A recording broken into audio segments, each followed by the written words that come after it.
Nagpalang araw mga kap, muli po yung lingkod General Orion. So ayan mga kap, ipapakita ko sa inyo yung ginagawa namin daan ngayon. Nandito nga pala kami sa entrada mga kap, na kung saan inililipat yung tubig dito sa kabila kasi ang nangyayari, umuuka na siya dun sa dinadaanan namin. So ngayon matigas to, dahil nga matagal na tuyo, napunta dun sa kabila. Papakita ko sa inyo yung nasisirang daan dun, para makita nyo kung bakit namin ginagawa to. Tara, tawid tayo.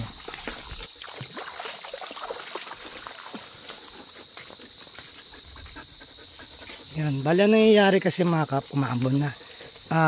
Unti-unti pumupunta dito sa daan namin yung tubig. Kaya ang nangyayari, umuuka siya.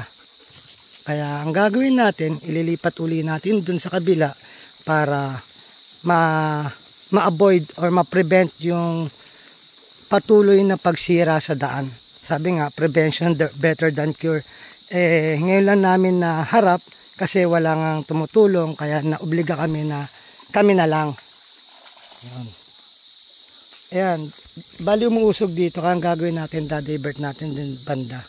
Para ito, madaanan ng mga sasakyan o ng mga tao na hindi nakatagilid. Kasi mas delikado pag nakatagilid tapos madulas. Kaya tayo na yung gumawa ng paraan para masaayos yung daan. Siguro mga 2 days, 3 days kahit papano malalaliman na natin yun. At yung mga dadaan dito katulad ng mga kolong-kolong or mga hubad, mas maayos silang makakadaan. Tapos ma-prevent na rin natin yung pagkasira nito. Ayan, may kita nyo mga kabali, nagputik na siya kung madalas na laging basa. Ngayon, umaambon nga. Kung makikita naman natin dito sa nilalagyan ko minsan, mas mataas nga yung kumpara dito. Pero obligado namin gawan yan ng sariling daan. Baka in the future nito mga kap, magkaroon to ng kanal or parang gabyon niya para makonsentrate yung tubig at hindi sumisira kung saan-saan. Subukan natin na makaluma, sinubukan niyang araruhin ngayon. Pero kapag di pa rin namin kinaya yan, kukuha tayo ng mga machine katulad ng jackhammer or chipping gun para mas matanggal pa natin yung mga bato or yung mga matitigas na bagay dyan.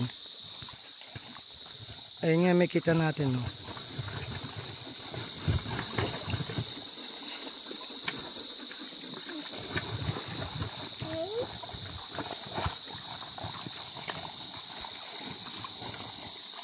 Tsaga-tsaga lang pero alam natin na wala namang madali. At alam natin na ang resulta nito makakatulong sa lahat at magagamit ng lahat na makonsentrate yung tubig at hindi na sumira na kung saan. Kaya nga sabi, kung di ako gagawa, sino ang gagawa? Kung di ako kikilos, sino ang kikilos? Kung di ako magsasalita, sino magsasalita? Ang mahalaga para sa lahat at hindi pang sarili lamang. Update ko na lang kayo mga kap sa magiging resulta namin dito.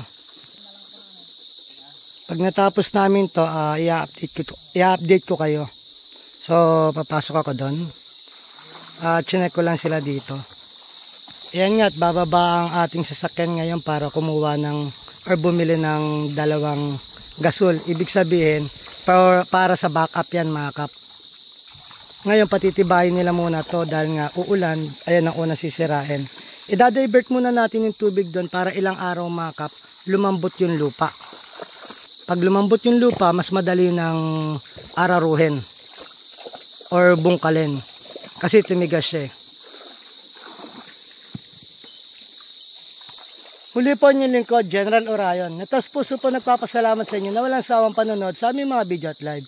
Na sana po gabayan kayo ng Panginoon, sampunan yung mga pamilya, na sana po mingi tayo ng gabay sa Kanya, sa isip, sa salita at gawa, upang magampanan natin tungkulin natin di sa mundong ibabaw, na naayon sa Kanya mga gusto at mga kahilingan.